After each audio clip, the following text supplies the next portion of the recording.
Alabama Indians.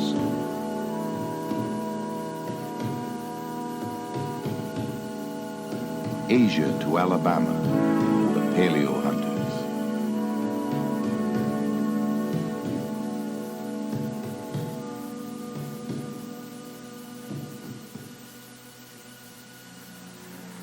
The saga begins in the midst of an ice age, perhaps 40,000 years ago.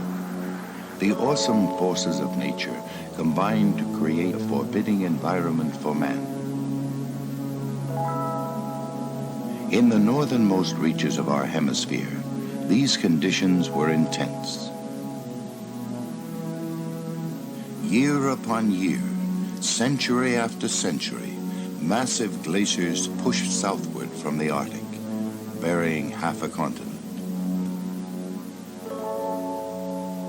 So much of the Earth's oceans were trapped in the ice that sea levels dropped, and the icy Arctic waters separating America from Asia drew back, exposing a broad, fertile plain.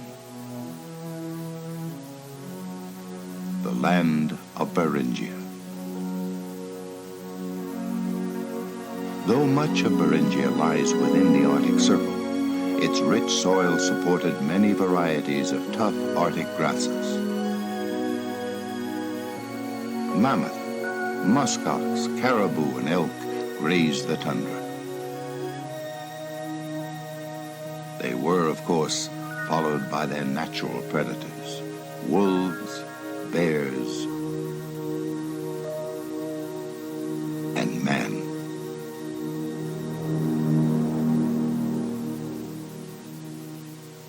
Before him lay an entire continent rich with game and the natural resources he needed to survive.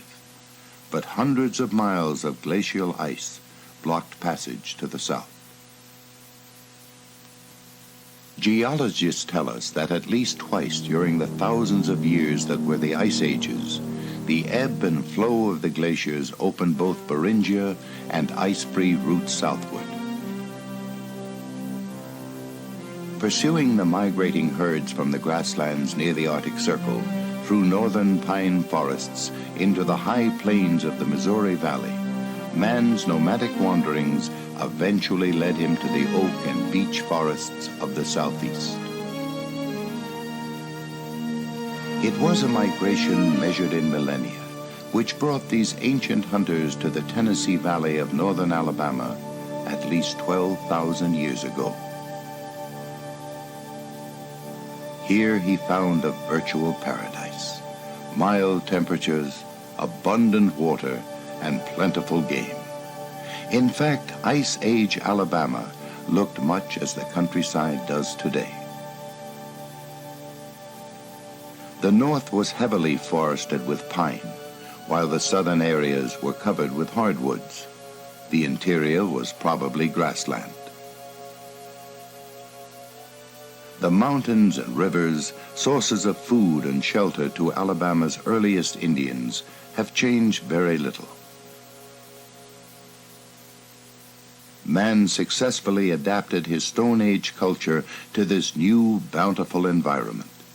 Yet we know very little about the Paleo Indians.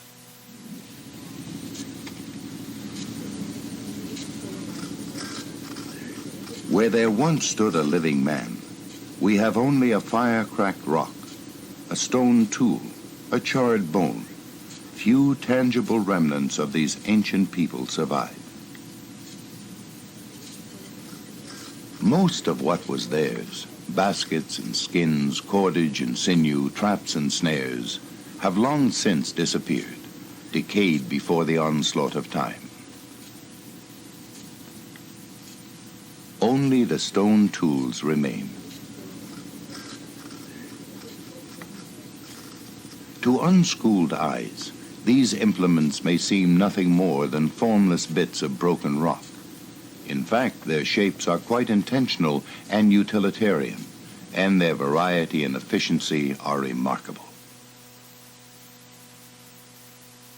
There are knives, scrapers, and spoke shaves,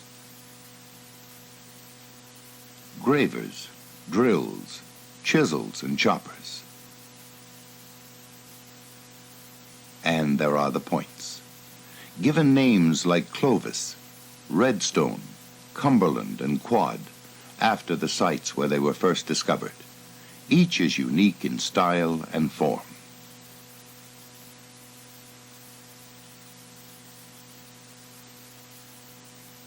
Larry Bean, who works with the National Park Service at Russell Cave National Monument near Bridgeport, Alabama, is an accomplished flint knapper. Many people in Alabama go hunting for arrowheads, and arrowheads fit in a category of stone tools that archaeologists call projectile points. In projectile points, the archaeologists sometimes split them into arrow points or arrowheads and spear points or spearheads. The arrow points are thin and light and usually triangular. The projectile points are usually side notched or corner notched and are usually heavier. They have many other different characteristics which change through the years, like our cartridge styles change. We have 3 points that are found in Alabama, and these are spear points of differing styles. This LaCroix point is bifurcated. It has 2 little legs on it. The pine tree point here is side notch. It's got these little dip areas in the side. It's also got a concave base. This point has a serrated edge, as does the LaCroix, but you can see the chip styles are different. The Big Sandy over here has a straight base and side notches, and is also sometimes serrated. Simple but deadly. Each of these beautifully crafted pieces of weaponry is tangible evidence of man's presence at least 12,000 years ago.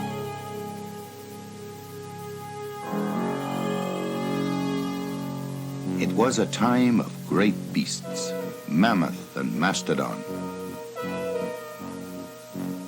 bison and giant sloth, saber-toothed cats and even camels roamed the forests and grasslands of the south. And man hunted these beasts, the largest mammals ever to walk the earth.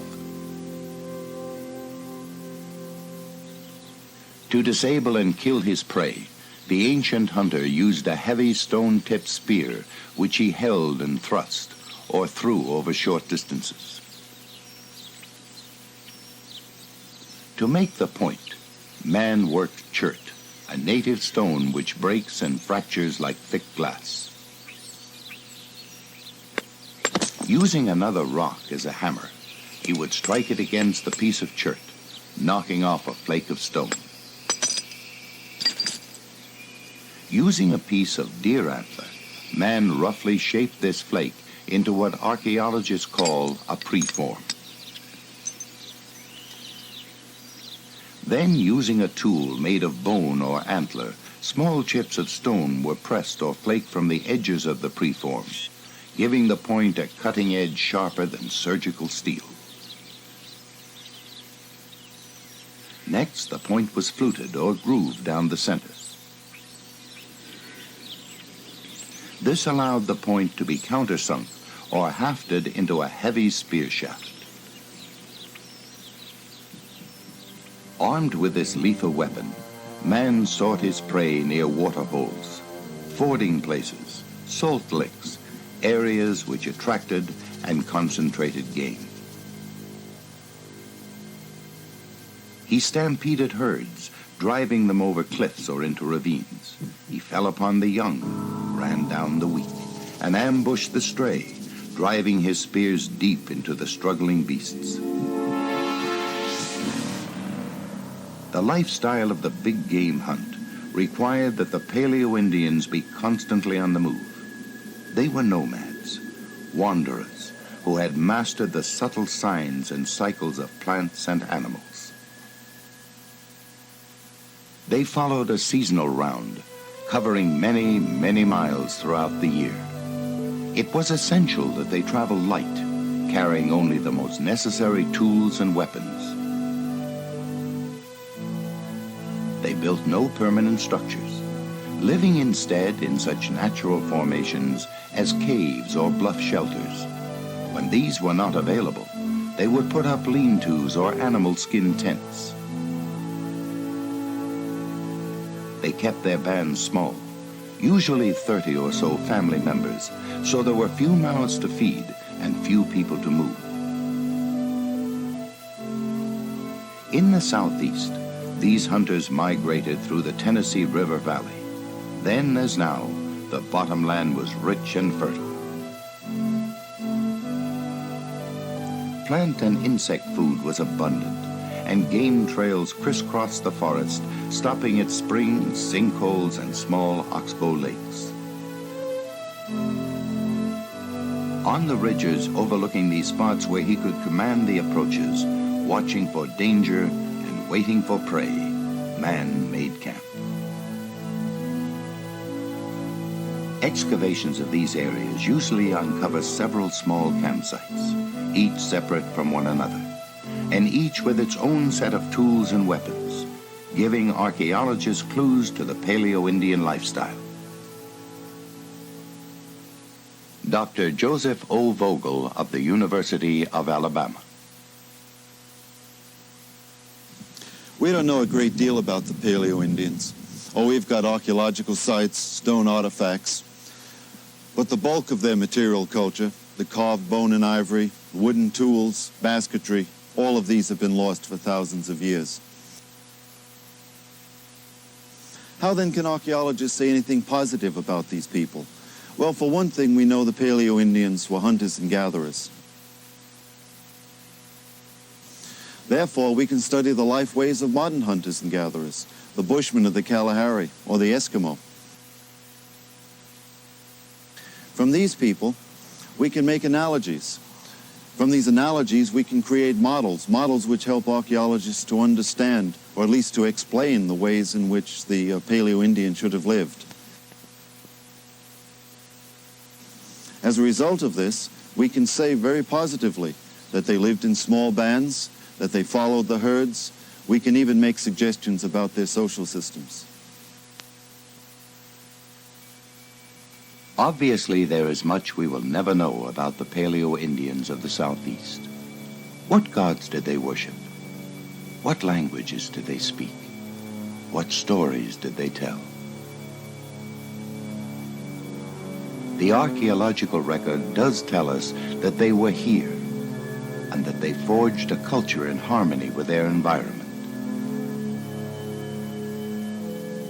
By 8000 BC, however, that environment was changing, and man would have to seek new ways to successfully exploit nature.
This program was made possible by grants from the Lynn Henley Charitable Trust and the Committee for the Humanities in Alabama, a state program of the National Endowment for the Humanities. An Auburn Television production.